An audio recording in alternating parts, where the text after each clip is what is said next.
Welcome to the Pindown, your Detroit Pistons podcast. I'm your host, Wes Davenport from Motor City Hoops and Detroit Bad Boys.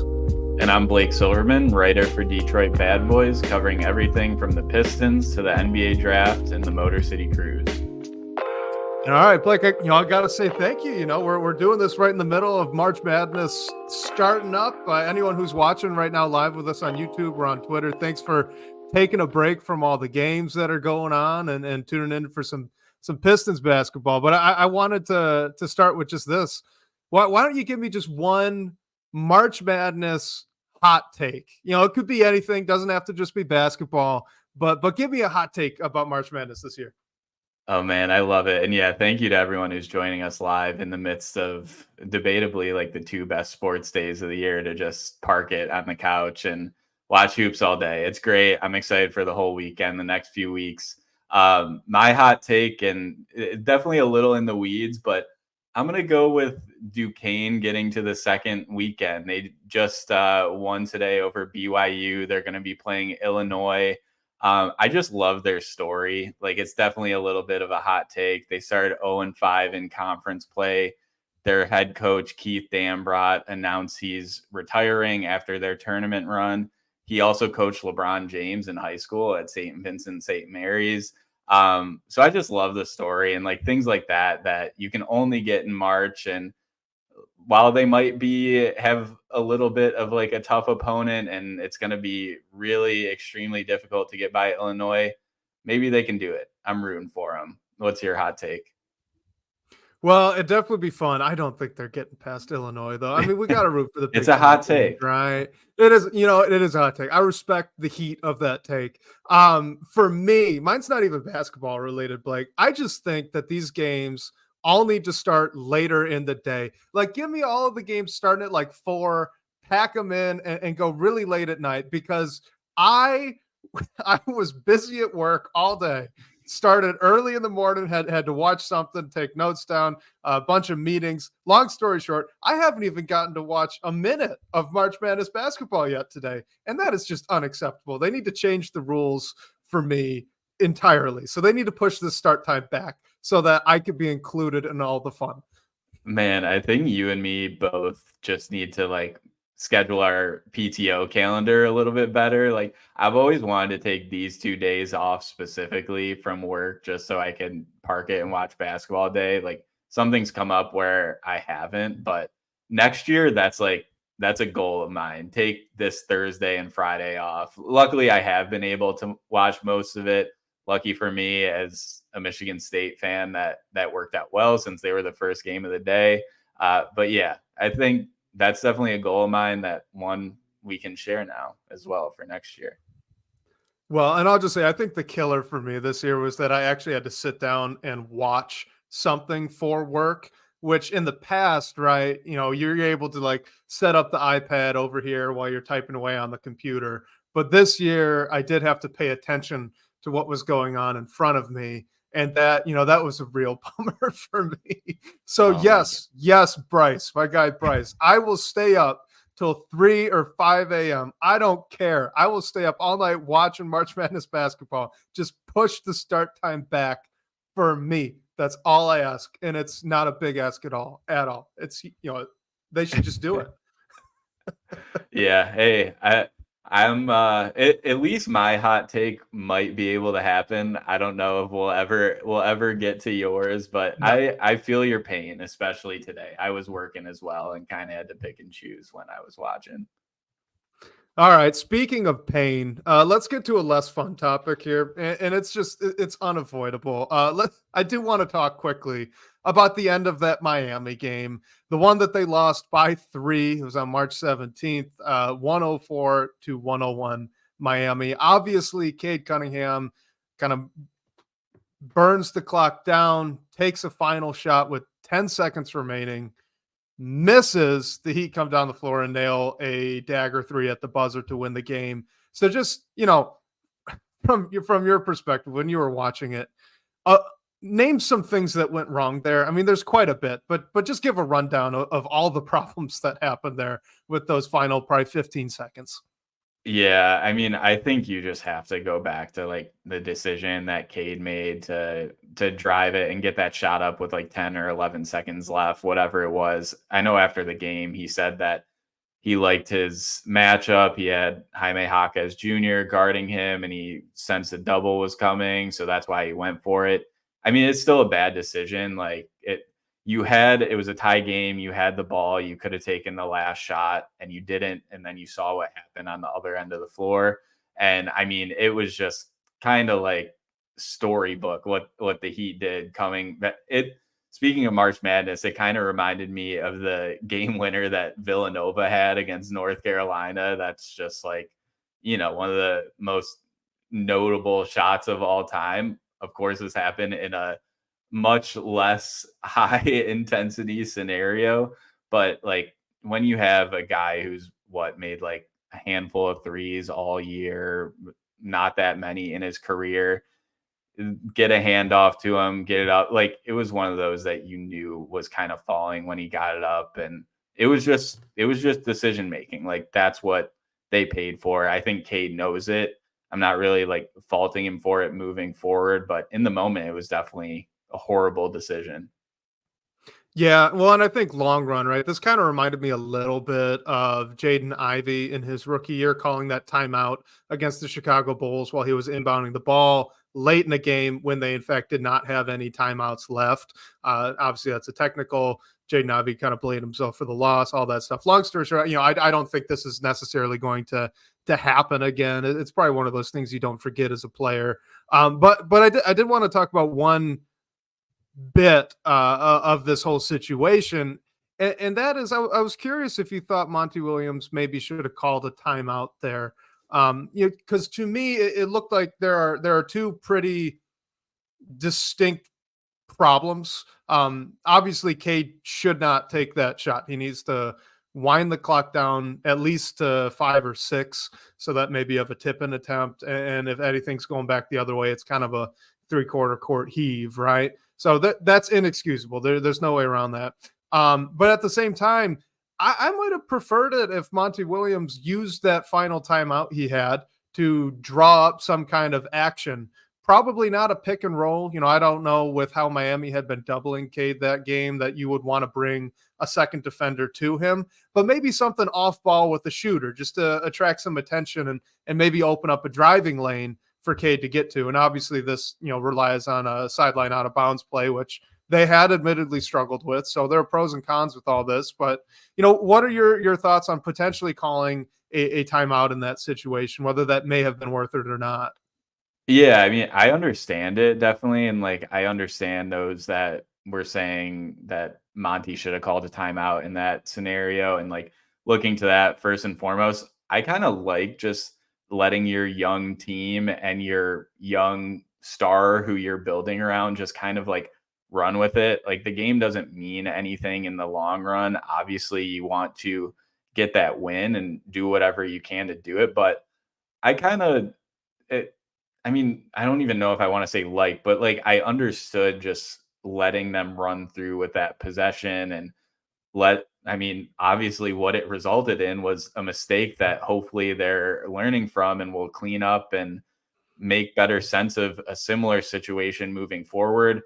I get like those saying that he should have called a timeout, made some adjustments, draw something up, but I'm not like super mad at it by any means. Maybe it's because this game is a little bit happened a few days ago now and I've had more time to think about it rather than what I was thinking at in the moment. But I definitely I'm not super mad at Monty for not calling a timeout in that scenario. Yeah, I think in the moment, for me, I was I was most upset about the shot. The shot immediately was what the heck are you doing situation. But in the moment, I was pretty upset that the timeout wasn't called. I think as time has gone on, I've talked to my guy Bryce here in the comments, Bryce Simon, Motor City Hoops, and obviously the Pistons Pulse. Shout out to Pistons Pulse Podcast. Talking to him, and he's more of the guy as a coach when he coached that would just kind of let the players go through it and make something of it themselves. And so I do get that. I do get that part of it. And I want to make sure too that, through this discussion, we delineate that shot that Cade took is not fixed necessarily by the timeout. Like you wouldn't call a timeout as a coach and say, and guys, make sure to remember, don't shoot the ball with 10 seconds left because the other team has an opportunity to go and take another shot on the other end. Like that's unspoken. Everyone should know that already. You're not going to call a timeout for that. What bothered me, and still it's a lesser of a bother now because I do understand what you just said, and I don't fully disagree with it. But I do think if you could have gotten that ball in, it would have been nice to see some action off the ball and away from the isolation, just so that that double team that Cade felt coming his way when he pulled the trigger on that shot isn't as close, and he has a little bit more time to react to it. I'm not saying that would have resulted in a different outcome. He still might have shot it with 10 seconds left, and that's on him. That there's no way around that. But just a pure 4-low ISO there to end the game, I didn't love that call. I would have liked the timeout to get some different action going.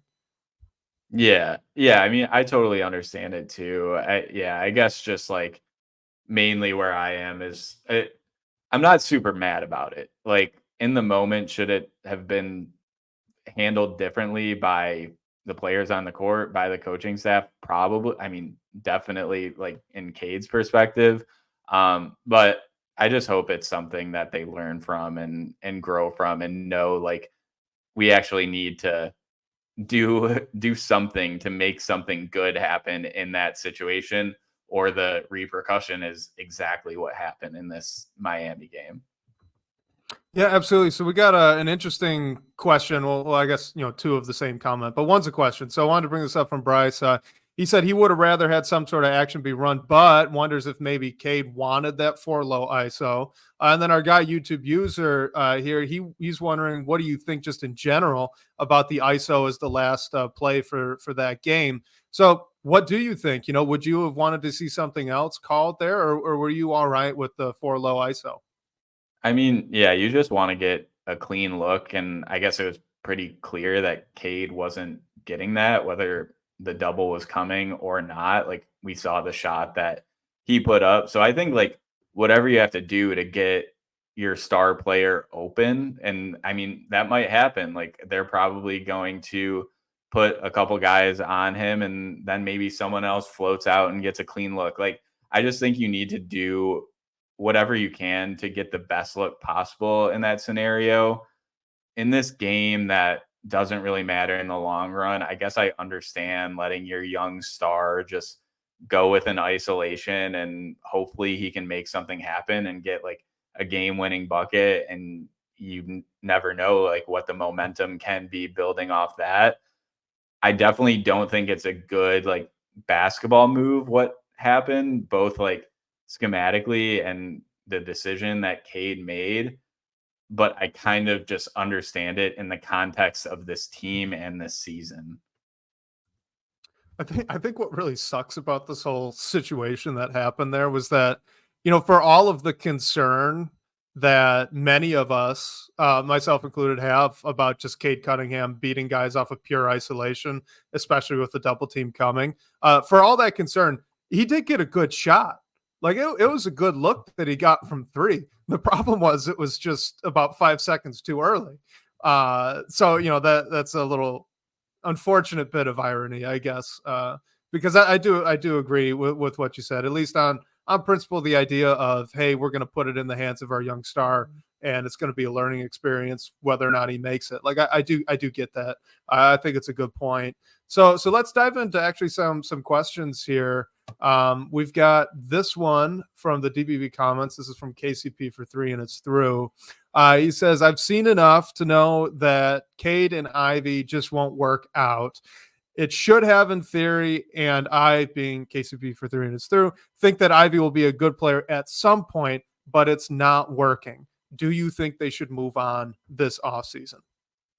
I mean, I think if Ivy's like shooting woes continue, like if that's who he is as a shooter, like I don't know if he's like the best person to put next to Cade.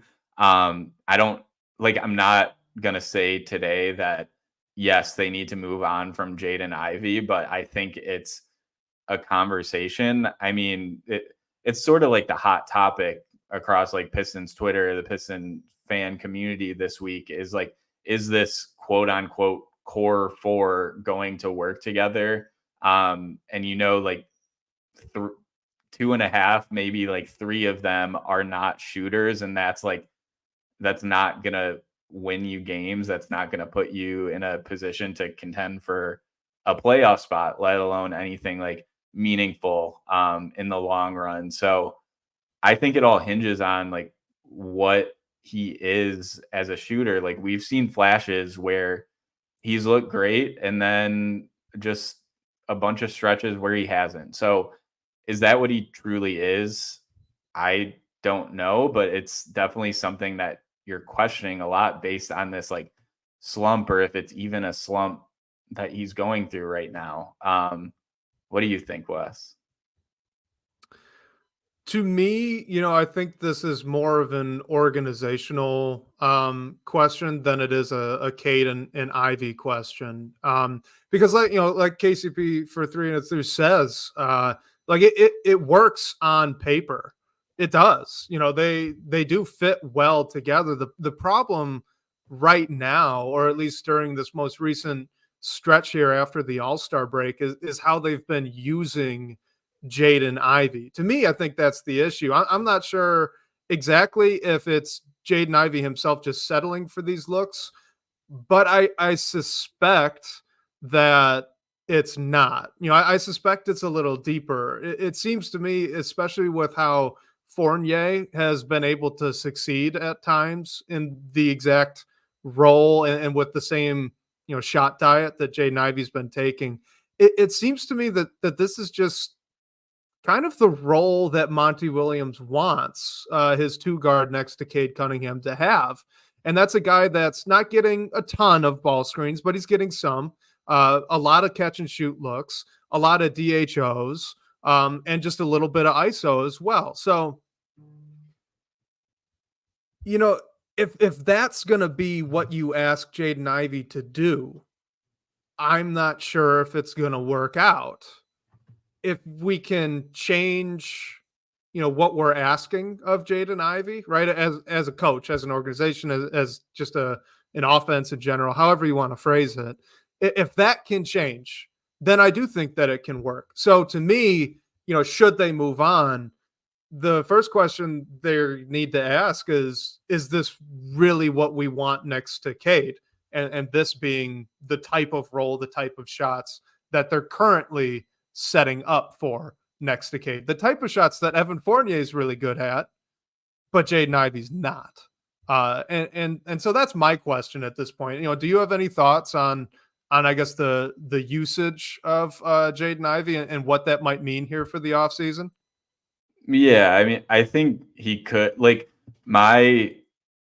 when Ivy was coming off the bench and there was a similar, not the same, but a similar question like earlier in the season on whether he would be the one young piece they would be okay with moving on from. Like my worry or scare, which I mean, you'll have this always, is just he's the perfect archetype of a guy who you trade and he lands in a perfect situation and his game just like pops. And it's one of those things that you look at that's like, oh man, but it's a situational thing. Like maybe would never happen for him here, and a different situation where he's more of that like primary ball handler, scorer, like offensive cog. Maybe that makes him really pop. But I think like what Bryce brought up here, and shout out to you, Bryce, for joining with us. I'm sure if everyone is here, you're already listening to the Pistons Pulse with Bryce, Omari, and Wes. But if you're not, change that immediately. But he's right. Bryce is saying like, if Ivy offensively is not a great fit next to Cade, like why are we not talking about Asar Thompson? I think we could even like extend that. I mean, different roles, of course, but like Duran being a non-shooter is like another issue with this whole thing. Like Asar is a non-shooter, Duran's a non-shooter, Ivy is not shooting the ball well. So like I think the crux of the issue is just like putting players that can shoot next to Cade Cunningham. And if Ivy can't be that, when right now he looks like the one guy that should be that, like what do you do in the long run? Which I don't know. Well, and I think something I've been thinking about, honestly, most of this season is like, sticking with the question Bryce asked there, like Asar Thompson individually is a good fit next to Cade. Jaden Ivey individually is a good fit next to Cade, assuming they're going to use him in a way that maximizes Jaden Ivey's gifts on offense. Jalen Duren individually, very good fit next to Cade on offense. But you put them all together, and that shooting weakness really pops up, and then they all become not a great fit, right? Yeah. And that's why having Isaiah Stewart as a 4 who can't do much other than catch and shoot threes at this point offensively, but is a good defender. That's why he's been so important when he was healthy, for that force him there to succeed. I just think that they're going to be in a situation here this offseason where picking between these 4 guys is going to be in the cards. I don't know if they're going to do it. I don't know if they're actually going to move on from any one or 2 of these guys, but Cade definitely seems to be the guy, quote unquote. And moving forwards, it's probably a question of who fits best around Cade and who fits best around Cade in a way that is a good schematic fit with the offense Monty Williams wants to run. And in that, I'm not sure that Ivy answers that second question in the positive. And actually, I'm not sure Jalen Duren does either. And it's just going to be a really interesting offseason to see what happens with those 2 guys, I think. Are you getting the same sense? Yeah, I mean, sort of like you said, I'm not really convinced that they're going to move on from any of the young pieces. It's just one of those things for me that I'll believe it when I see it. And like, I understand it too. I would be nervous to trade Ivy, Duren, Asar Thompson if he's on the table.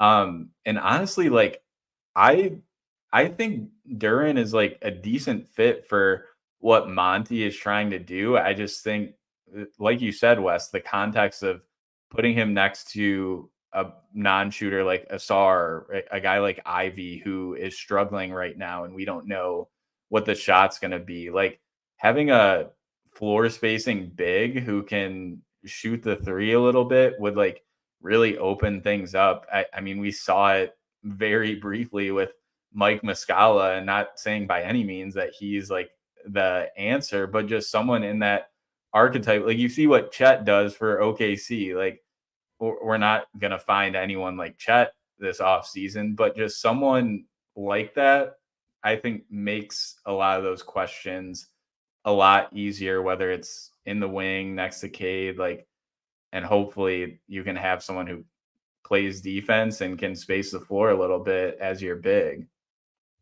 And that is why I have Alex Sarr as my number 1 pick. Anyway, let's bring some news here. Hey, I'm not fully convinced on the shot, but that's a conversation for another day. Definitely. So we did have some news break over the past week. Asar Thompson and Isaiah Stewart are both going to be out for the remainder of the season. Asar Thompson with a blood clot that they thankfully caught, and Isaiah Stewart with an ankle strain, going to be out for the rest of the year. They signed Chaz Metu to a 10-day contract. I believe he played in Phoenix with Monty Williams in the past, so there's a little bit. No, he just signed a 1-year deal this year. Gotcha. With Phoenix, he spent most of his time in the NBA in Sacramento. Right. And yeah, I believe he signed a 1-year deal this year and then was dealt at the deadline to Memphis, who waived him. And gotcha. When Phoenix got David Roddy. Right. Okay. Yeah. So no Monty overlap. There goes my thought on that. But anyway, it was a good idea. Then we also It was a good idea. Yeah. We also did have the Pistons tie a record you don't really want to tie. After the Pacers game, they had used 30 different players that suited up in a Pistons uniform this season. And that ties an NBA record with the Houston Rockets. So if they have another, long-term injury and sign someone else, you could see that record broken. And it's just a little bit more infamy to add to this season that has not gone all that well. Yeah, the 30 players was something that was like eye-opening. I mean, I saw it got to 28 the game before. But yeah, I don't know. It's just something that makes you realize like how crazy this season was. I don't think it's necessarily a bad thing because like uh, when we were going through that losing streak, everyone was begging for change, and like 30 players is change. I mean, I know some of the guys, like the two-way guys that have come in, are not going to be people that are totally going to turn your team around. But hey, we can't say we haven't seen a crazy mix of players this season. All right. So talking about, this offseason and all of the different players that have played for the Pistons this year.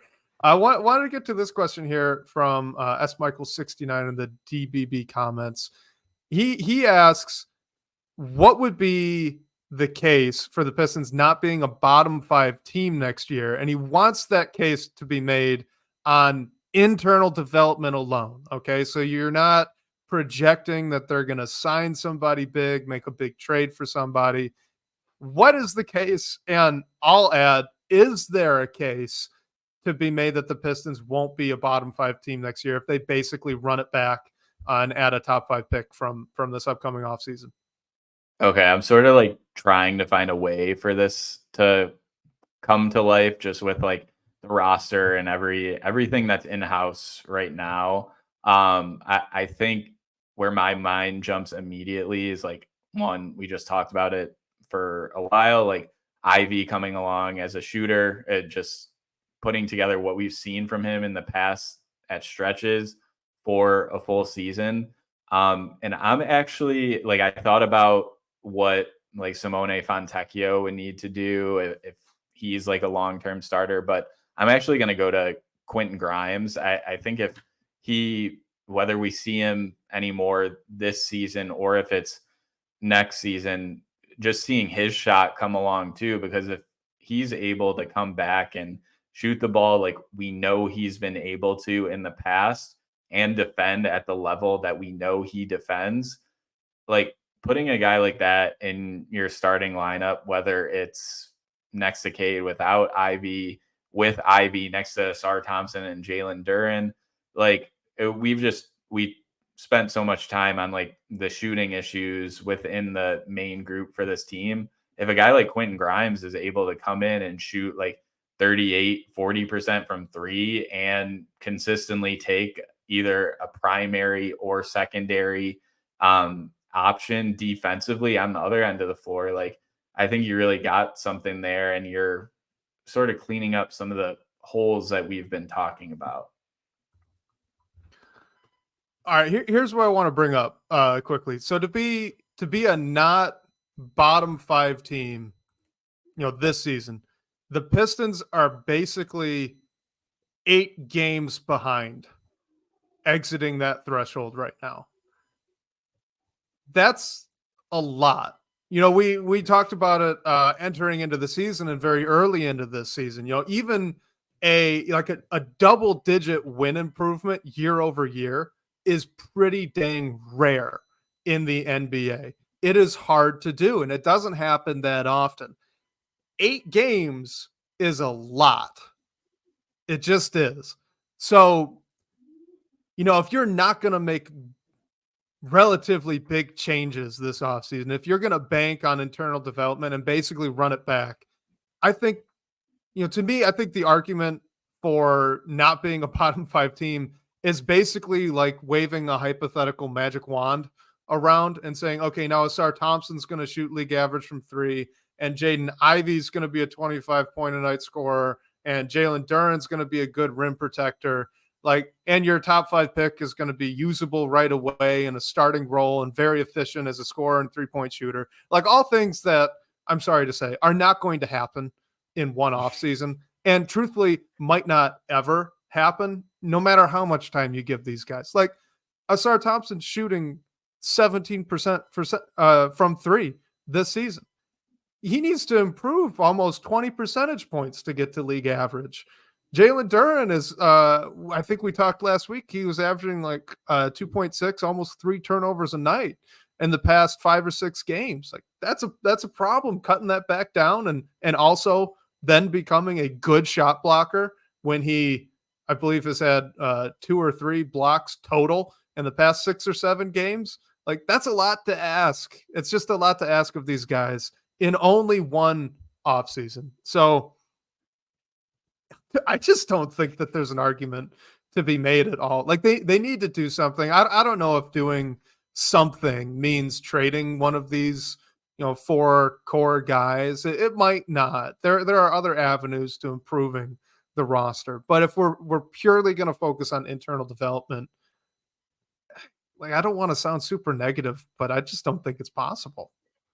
Yeah, and I mean, you said it, like, our guy YouTube user brings it up, like, Duren on defense. Like, I sort of focus on the offensive end, but defense is a huge issue as well. And like, I know we're going to talk about some, like, what we want or what we think should happen in the offseason, but a big priority for that needs to be a defensive minded big, because if you have Jalen Duren and James Wiseman, who has been looking better as a rim protector, but we don't know if he's going to be around next year. And he's just not, like, he's not defense first. I think you just need a big that is you can rely on to, like, go in there and protect the rim, play defense, which you don't really have on the roster other than Isaiah Stewart, which we don't know if we're going to see him in that role for the long term. So yeah, I'm with you there. All right, staying on Jalen Duren. We got this one from Kian Ross. Hopefully I said that correctly. He says, has anybody asked Monty about Duren's play as of late, at least after the last win? The answer to that directly is, to my knowledge, no. But he says, not sure if Duren is injured, bad habits, freelancing, experimenting with ball handling and passes, or what. The implication here is that Jalen Duren's not playing good basketball right now. I would tend to agree. So, Blake, what do you make of Jalen Duren's recent play? What might be driving it? And, if this is fixable or just kind of who he is? Yeah, what's interesting to me is, like, thinking back on the first handful of games of the season, like, before he went out with injury, like, he sort of wasn't a totally different player, but he sort of came out and, like, dominated to start the year, and then he dealt with those ankle injuries on and off. So we don't know if he's still dealing with that, if it's impacting him at all. But we've been talking about his lapses, or I guess, like, what he's lacking on the defensive end for a while, and also the processing, decision making stuff. So I don't know, like, Wes, I know you've said in the past, we're not sure if he can ever be a good defender in this league. Like, I think it'll take a lot for him to get to that point. Like, what he is right now is sort of just like a rim running guy, like lob threat, who can get you some buckets near the rim, rebound the ball. But he also, like we've talked about, gives up offensive rebounds as well, which result in easy buckets. So I don't know. Like, I want to say it's something that can be fixed through development and additional summer, but I'm not fully convinced about that right now. All right, I'm about to ask you an admittedly leading question, but I'm going to ask it anyway, since I just, threw that out there ahead of time. Jalen Duren, pre-draft, so his draft profile. Did he have defensive concerns back then, at the time? Do you recall? I mean, I think if I recall correctly, I think it was just how, like, raw he was, because he was, like, the youngest player in that draft class, was the youngest player in the NBA. Now he's the youngest, like, second year guy. So I think it was always something that was going to come around, or not going to come around, but you hoped would come around. And with his like frame and athleticism and everything like that, you figured it would, but after this season, we're just like not really sure. Yeah, so that's what I wanted to bring up. Pre-draft, there were concerns about his defense in the immediate, which means he was not a great defender at the time. Bryce brings up the other concern, which was motor. I do remember that as well, and we've kind of seen that. Oh, actually, this is interesting. So this is Bryce. This is from his scout at the time. Defending ball screens. I am not buying the switchability yet. Starting to buy more and more. I think it just does not always seem like he's focused and engaged, and he commits a little too high at times. So that's even on the switchability aspect, right? Where he didn't really have it at the time, but you could see maybe there was some potential there. I only bring these things up to say Jalen Duren was not a good defender in college. He was not a good defender his rookie year. He had a 4-game stretch to start this season where he was a pretty good defender. And then since then, he's been bad. He's been not a good defender again. At some point, he's just not a good defender, right? I mean, we're about to enter year 3 for him. And all we have to grasp to is a 4-game stretch. So, and where I'm going with this is also something that Bryce put in the chat here. And that's that, this doesn't necessarily mean you need to move on from Jalen Duren. But what it means is that if you keep him, if you prioritize him, your perimeter defense needs to be really good at almost every position on the court. All right. Cade needs to improve. Asar Thompson's great. And then you're going to need to improve on Isaiah Stewart, who's not an amazing perimeter defender, but he's a good perimeter defender for a big. So you need to improve that one. And you definitely need to improve on Jaden Ivey, because right now, with the way that guards are able to get past the perimeter defense and get to the rim, Jalen Duren's not going to provide any sort of protection there. So I think, again, here, we're looking at a choice. It's a choice. Are you going to make a change there at the 5 position, or is Jalen Duren good enough as an offensive prospect and as a rebounder for you to prioritize? Either answer to that question has ranging effects on the rest of the roster if you want to build this thing out. So, man, they're in a tough position, especially with how he's been playing recently, don't you think?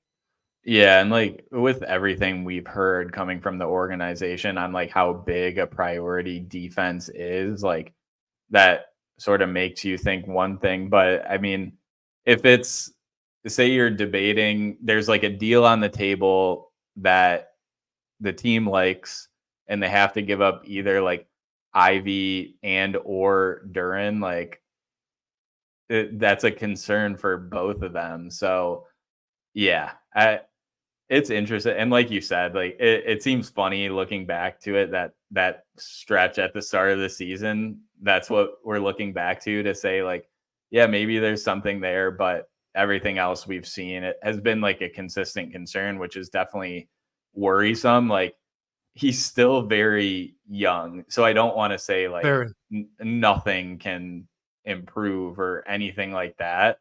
But yeah, it's becoming like harder to see, I guess. And it like you said, it might just depend the direction that the team wants to go. All right, so we got this next one here from KCP for 3, and it's through. This is from the DPP comments section. He says, what should the Pistons realistically pay Simone Fontecchio this summer? And I know we've touched on this before, but with the injury that he's dealing with currently and the fact that he hit that starting threshold, so his cap hold technically here went up by about $2 million or so, which, relatively small potatoes for the Pistons, who have the most cap space, I believe, to play around with in the league. But where are you on Fontecchio's next contract? And have you kind of changed your expectation since the last we spoke about it? Or are you still kind of in that 15 to 20 range as well? Yeah. I mean, I I think that still sounds right to me.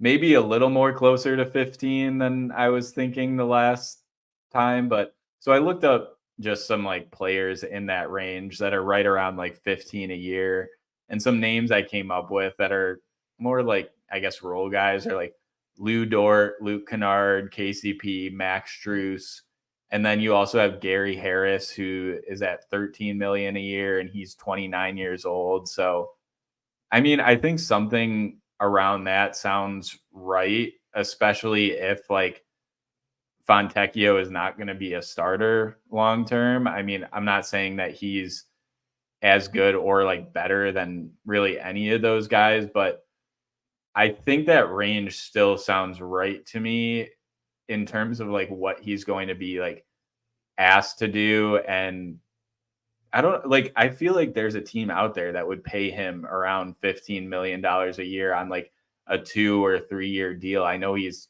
second year in the NBA, but older. I think that's still on the table for what he brings. Guys who can shoot the ball at his height and that like archetype are hard to get. Maybe the Pistons, I don't think they'll have to pay more to keep him around, but I think it's that number, especially not even talking about like the cap going up. Like I think when we first discussed this is I brought up that like Marvin Bagley's 12 million a year kind of stuck out to me, and that 15 was kind of just going for whatever the cap rises to. So that sounds right to me, like at or around or hopefully even like below 15 for him. All right, so to me, I'm going to lean back on what I said last time. I'm really sticking to it, and I think that it's going to be much closer to 20, and specifically because I think the guys you mentioned are pretty good comparisons, right? Like especially Luke Kennard, KCP, and Max Strus. I think those are all pretty solid comps for a type of contract that Fontecchio is going to get. The problem is those guys signed their contracts in the past, and we're about to go into the future. In the future, the cap's going up. So that number is going to inflate quite a bit. And not only is the cap going up, but it's going up quickly over the course of these next few seasons. So to me, I still think you're looking at 18 to 20. I think it's going to be on the upper side of this. And that's not even going to be ridiculous either. I think we brought up last time, I think the percentage of the cap, if he's paid 20, is right around 14%, which means you could have, 8 Fontecchios just about at that deal. That's bench player money. That's how this works. This reminds me a little bit of the conversation last offseason on Stewart's extension. It seemed like quite a bit for a guy that long-term you hope is on the bench, but in reality, it's only a couple mil more than the mid-level exception. And that's what Fontecchio is going to be at if you pay him 18 to 20 million dollars as a salary in a couple years. Yeah, it's only a couple mil over the mid-level exception. That's just how this is going to go. So I think if he could get him at 15, that's a steal. I just don't foresee that happening. I think it's going to bump up just a little bit here to closer to 20. Probably not over, though. It does feel to me like that would be the limit where I start to get uncomfortable with it. Would you agree with that there too? That, okay, if it's 20, it's understandable. If it's higher, and now it's a little uncomfortable. Yeah, especially if like he's not going to start. Like I think it's a very real possibility that the deal he gets, there could be a little sticker shock, but it wouldn't concern me immediately just because of like the cap going up and everything. And like what is Stewart's like right on 15 mil a year, right? So yeah, I think like something around like that range, if it's a little higher, because like you said, we're moving forward into a larger salary cap, that makes sense. But yeah, if you're getting to like over 20, I think that's a lot for what you're going to be asking him to do. But this team needs someone who can shoot the ball. Like he's not known for his defense, but hopefully he's improving in that sense and is not a total like negative or nothing on that end of the floor. So yeah, I mean, I don't want them to overpay him by any means. Like I'm sensing it's going to be a deal that is like good for both parties. I certainly hope so. And I So we don't got this know nice question anything to here. prove that, but that's just what I feel. No, we got to go for sunshine and rainbows sometimes. This has been kind of a negative podcast episode so far. So I like the positive outlook, Blake. I really do. This next question here, this is from our guy Bryce. He says, Awoma, Amude, Metu, or Buddy Boeheim, who is most likely to be on the 15-man roster to start next season? I love this question. What do you got? That's a good one. All right. I'm going to debate between Tosan Iwoma and Stanley Amude. While Metu, I feel like, is a good one, I just like don't know what's going to happen after the 10-day contract. So while it would make sense for him to stick around, I guess I just like don't know it. And Buddy, he's improved as like an all-around player, and he's going crazy in the G League this year. We saw him with the Pistons for the first time last night. Like, he brings you the shooting that you need. It's just like I don't see it long term. So I'm gonna go with Stanley just because he did sign that like non-guaranteed 2-year deal. I think he's like proved a lot within the organization. He wasn't even on like he was on a two-way deal to start the year, but he didn't get that until like right before the season. So he sort of worked his way to that and then got the full NBA deal. So I just think he's done a lot. He's played well. He can shoot the ball. But also Tosan, like, I just think there's an NBA player in there. Like, Memphis picked him up on a 10-day before Detroit did, and after he played for the G League. So I could see that one too, both of those, but I lean towards Stanley. I agree with you on that. Like, if I'm gonna make the pick, it's gonna be Amude.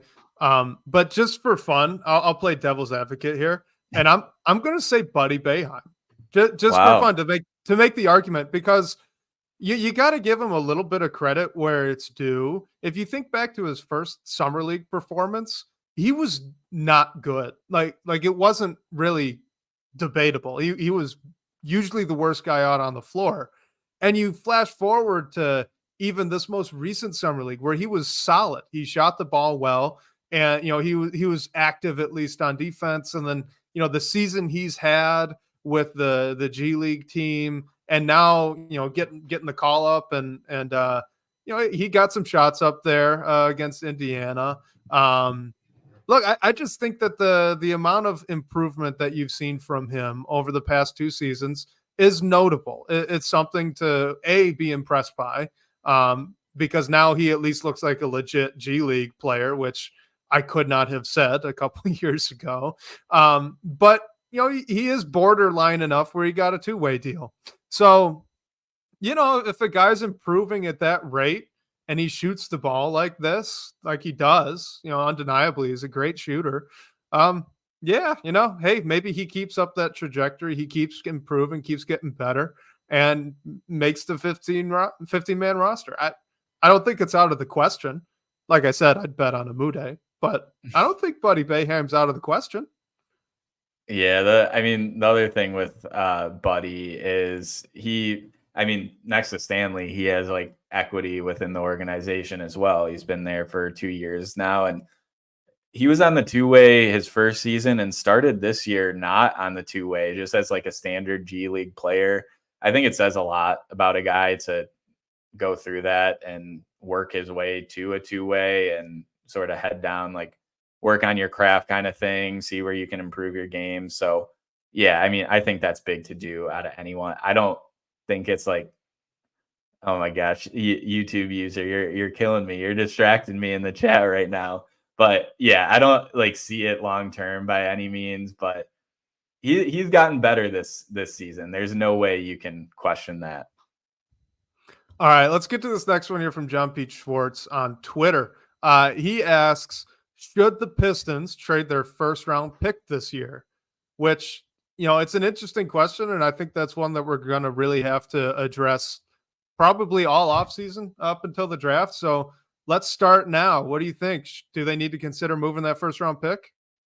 Definitely consider it. I think it depends, like, where the team lands, like after these like hard conversations that everyone thinks that they're going to have this summer about the young pieces that they have, and if they fit together, if they're going to move on from one or multiple of them, what happens with that, I think, will impact what they do with their first round pick. Like, I think this year of any year, like, yeah, you should entertain trading your top 5, top 6 pick, whatever it is. But there's a few guys that have sort of risen to that where you think they're not going to get by the top 3, like Alex Sarr and Zachary Reese-Sachet. But like, it's also as wide open as we've seen a number 1 be in forever. So you don't know, like,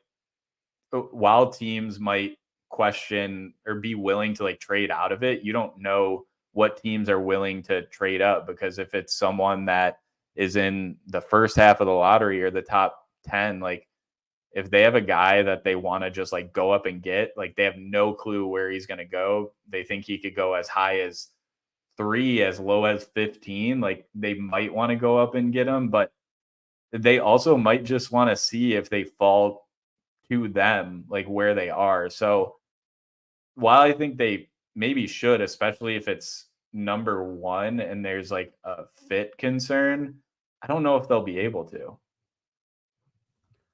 So I'll preface this by saying that, you know, the jury's obviously still out on this draft class. Someone could emerge here, and a bunch of guys actually could emerge and really become those top 5 locks, like we've seen in the past. We've seen multiple cases of like March Madness risers, late season risers, all this stuff. So, you know, that could happen. But as it stands right now, as we sit on, you know, really day 1 of March Madness in general, there's really no consensus at the top.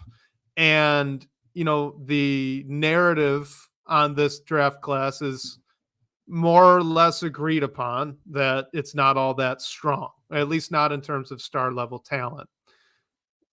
I agree with you, but when you say, you know, you got to look at the other team, right, that might want to trade. Yeah, that's exactly where I was going to go with this response, and that's that, you know, in order to trade that first round pick, someone else needs to value it really highly.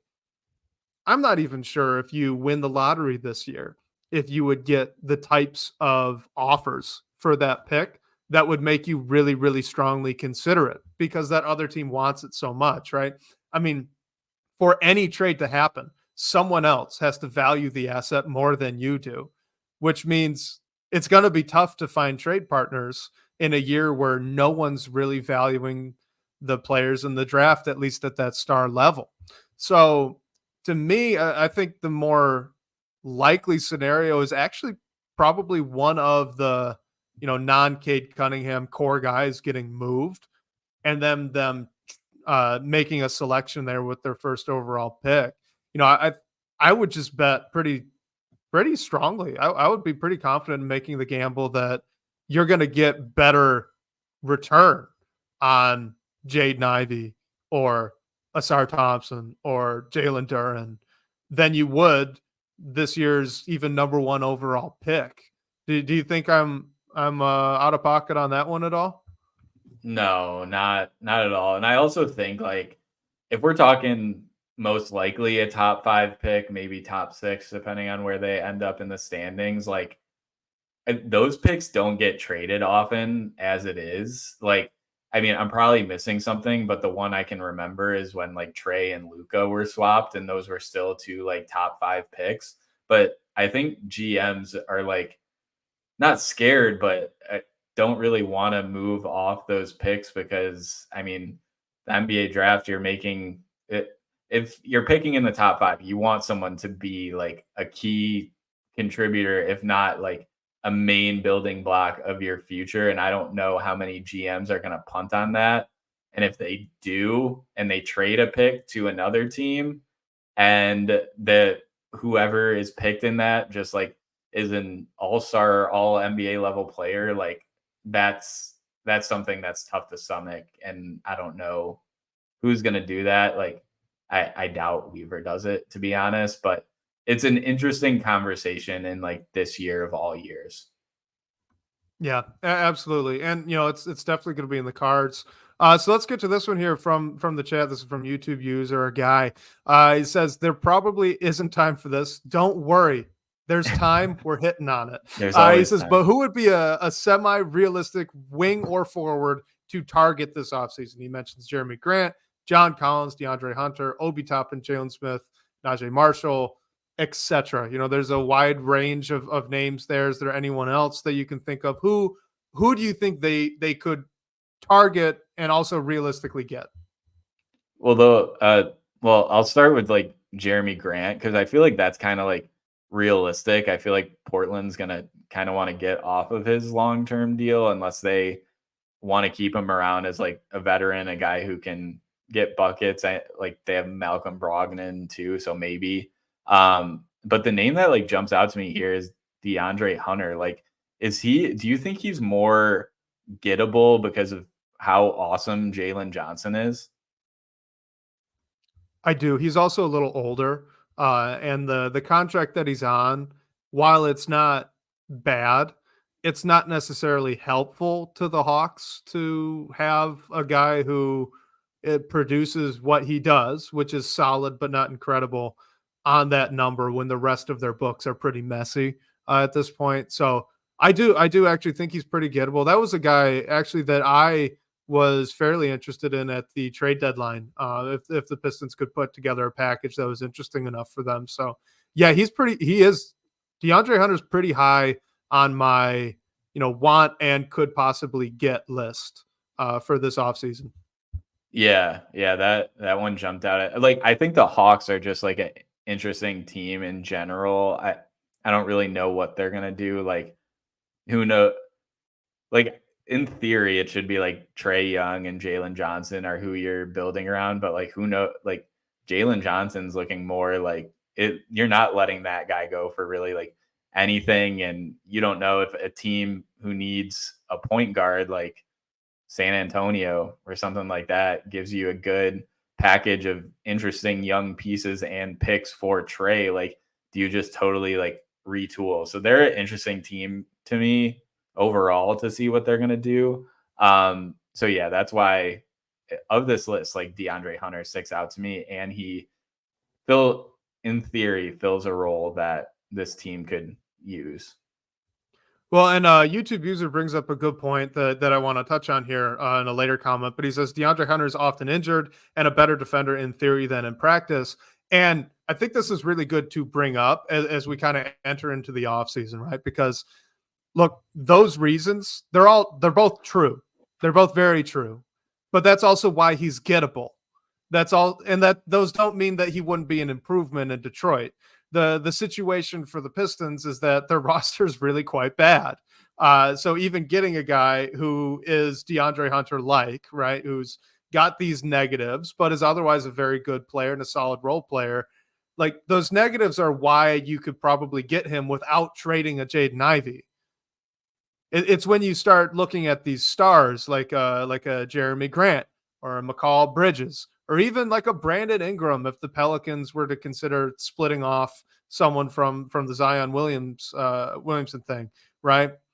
Like those are going to cost Jaden Ivey and maybe Jalen Duren plus other stuff. So if you're going to take those off the table and you want to keep them and build out the roster around them, maybe moving one of those four to the bench, what have you, right? Just adding more talent.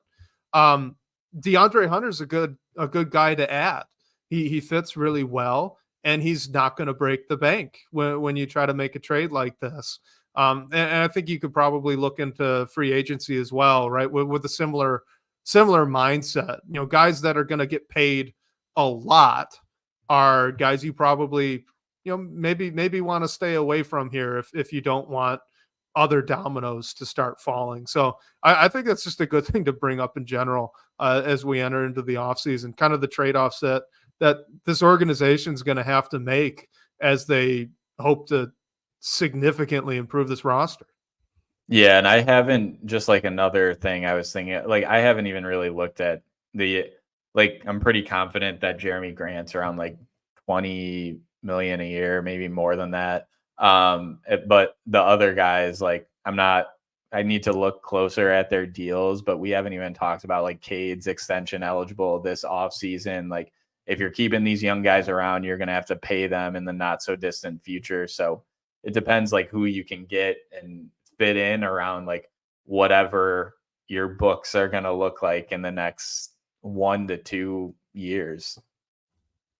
All right, so last question here. This is going to be from a fella in the DBB comments. I thought this was a really interesting one, so figured we may as well go a little bit over and hit on it. But he says, now that we're most of the way through the season, do any differences between Coach Monty Williams and Coach Dwayne Casey pop out to you?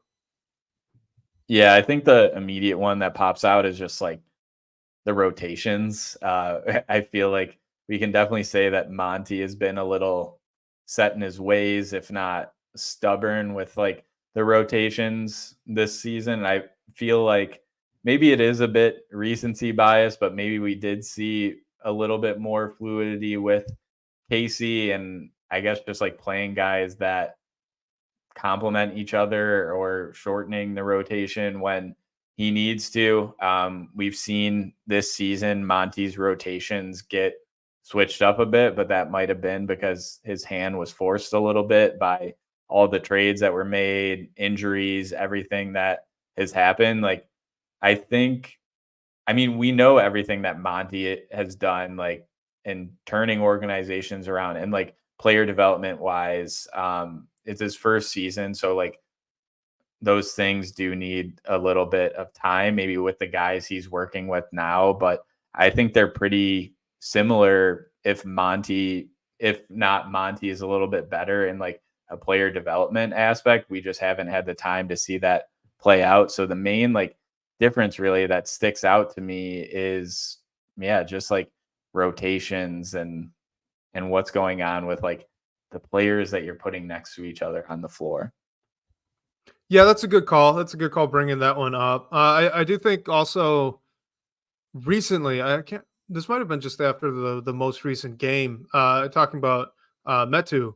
Monty Williams just makes an offhand comment saying, there were a couple times where he went and he tried, him being Metu, tried to do an isolation, go get a bucket for himself, and he pulled him aside and said, well, we only have a couple of guys that we have do that, and that's not going to be your role, right? And I bring this up because coming into the season, one of the things that I was actually excited about with Monty Williams, and this has more or less been the case as the season has gone on, is that there are really only a few guys on the roster that are going to be, handling pick and rolls and getting isolation possessions.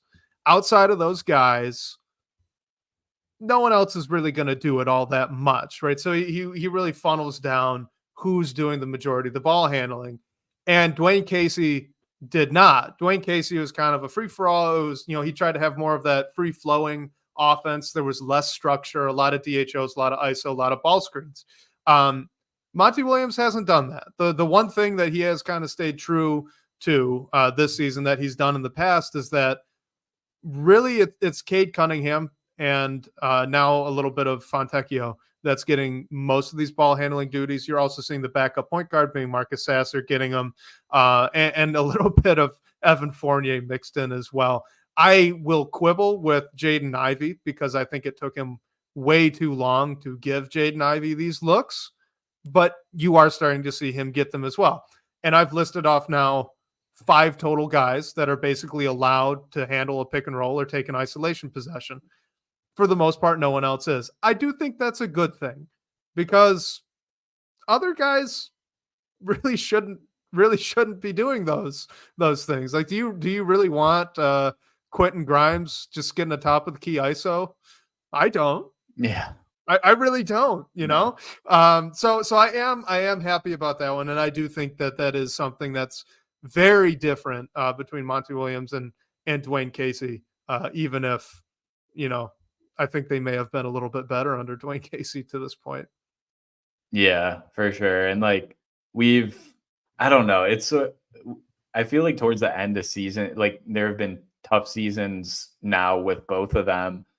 We sort of saw momentum, I guess, pick up or not totally like lose steam. Like this season Yeah. especially, there have been some like back-breaking losses, including the game Yep. against Indiana this week, the back-breaking loss against the Heat where Bam Adebayo gets that three-pointer off Cade's mistake. So all I can hope is, and I know we have a bunch of comments in the chat about whether Monty, like how Monty is handling the locker room and everything. I don't know. It just seems like we can see I don't want to say sadness, but just like disappointment on these guys' faces after some of the losses where the past couple seasons we've seen them put together very good stretches of basketball when the season was already gone. It might not have been prolonged, but even if they got in a bit of a rut, we've seen them come out of it, which we've seen at points this year too, but it just feels like some of the losses are a bit more taken to heart. I will say that I'm not sure how much of that is directly attributable to Monty Williams. Gosh, I'm just going to be the Monty Williams defender, I guess, and I don't mean to, because I don't think he's done a great job this year. But in general, this is the first season where there were expectations. Cade's rookie year, people were excited because he was the number one pick and he had all this potential, but there wasn't this expectation that they were going to be super competitive every night. Most fans, at least, it seemed kind of felt like they knew they were ahead of their skis and they were okay with it. Last season, there were some expectations, especially with the exciting additions of Jaden Ivey, Jalen Duren, Bojan Bogdanovic. But Cade Cunningham goes out. He goes down with an injury. He's out for the year. All of those expectations kind of melted away, and no one expected anything more out of this team. But this season, you have a healthy Cade. You have year 2, Jaden Ivey, Jalen Duren, top 5 pick Asar Thompson. You still have Bojan Bogdanovic, who played really well the season prior. And you just brought in this new head coach who, by all accounts, has only found success everywhere that he's gone. And you just paid him big bucks to come to Detroit as well. There were expectations to start this year. And I'm not saying that it's, a good thing that impacted the players, but they're human beings, right? If you're going into the season expecting to, win more than 30 games, be competitive, into March, where you're kind of in the play-in hunt, even if you're at the bottom tier of it, and then you lose 28 games in a row. Yeah. Yeah, that's pretty backbreaking, the split, the discrepancy between what you thought this year was going to be and what it turned into is so vast this season when it hasn't been in the past. And guys, they're human beings. I think that's unavoidable. And I don't think that's on Monty Williams, even though admittedly some of his decisions have absolutely contributed to the losses. You can't say that the 28 straight losses were all on Monty Williams. He's not playing the games. So, yeah, that's my soapbox there about why this team looks so dejected right now. Because I agree, they do. They look dead. There's that video of Cade after the Pacers game, just staring through the camera with anger as the Pacers wind down the clock, and you're just like, oh my God, this is not good. I kind of feel bad for Cade because I kind of wonder if like cameras are catching him just in bad moments. Like I remember the same thing happened after that Utah loss during the losing streak when he was walking off the floor and like looks like he was almost just in tears. Like I feel bad for the guy, but I also do wonder if just the broadcast is catching him at the wrong time. But hopefully, like, I mean, they just got to like put it in the past and come out and do what they can to hopefully string together a few wins. I mean, I think it's going to be tough from here on out the rest of the season, especially with Asar Thompson and Isaiah Stewart missing the rest of the year and other guys out with injury. But you're right. Like the context of the expectations of the season are different. So yeah, that's not fully on Monty. It's on like the situation that he came in. And I'll just say this quickly. This was something that our guy, fellow DBBer Brady Frederickson, he had said before the season started. This was actually before this show was the Pindown. This was back when it was DBB Live, back over the offseason. And pretty shortly after the hiring of Monty Williams, we have Brady on it. And Brady just makes this very simple comment, and it's stuck with me ever since. And he was saying that for him, this season is going to be a success if those, 1,000-yard stares that you'd see near the end of games this past season, if those went away. and they haven't. They haven't. So even with all of this, I do everything that I just said. That does not mean this season was not a failure. It was objectively. It's been an absolute failure. But yeah, that was. Shout out to Brady. Love Brady. Well, we need to get him back on sometime here shortly. Yeah, we do. Shout out to Brady if you're listening. And yeah, that's a good measure of success for us moving forward if those go away. But yeah, I mean, the Pistons have a couple games against Boston and New Orleans coming up, and then they go on a 3-game road trip to New York, Minnesota, and Washington. So, I mean, that Washington game, hopefully they can compete, but not an easy stretch coming up. So yeah, man, just hope these guys can get one. And if you're looking for morbid intrigue to continue turning into Pistons games this season, they need to win 4 games to not set a record for most losses in a single season for the Pistons. Can they do it?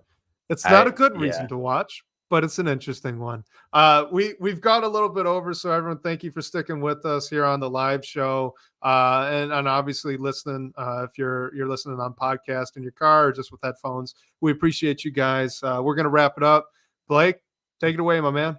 Yeah, thank you to everyone. And yeah, I was trying to find a way to end it on a higher note, but I think one is with March Madness going on, we're definitely going to be talking more. The high note's elusive today. Yeah, I know. But hey, it's about to be draft season. We don't have much, I guess, meaningful Pistons basketball coming our way for the rest of the season. So we'll have some fun talking about future prospects, what the future is going to look like. And thank you to everyone who joined live with us while on the first day of March Madness. I seriously am like blown away with the numbers we're getting on live every week. So thank you all for joining with us. And special thanks to Sean Corp, managing editor of Detroit Bad Boys, for supporting the show. Shout out to you guys for all the great questions and talking points tonight. We'll catch you next week, whether on your commute or live with us here on YouTube or Twitter. We can't wait to talk Detroit basketball with you all.